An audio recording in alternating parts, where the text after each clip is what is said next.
Hey everybody, this is Greg from Legendary BMX, and I'm doing a bike check today on my Haro 300.1. Legendary BMX is no longer a team anymore, and now it's AZ Haro Riders, so look us up. We're going to start out with the bars. They're stock Haro bars, ODI grips.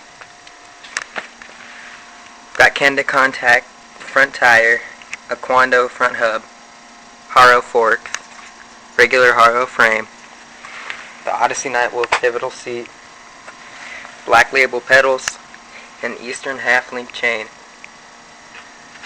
I have a Primo Comet rear tire, Alienation PBR on both rims. Like I said, with the Quando cassette, sealed bearings, and stock Haro stem, the Cave Creek headset, stock Haro cranks, and that's it. Thanks.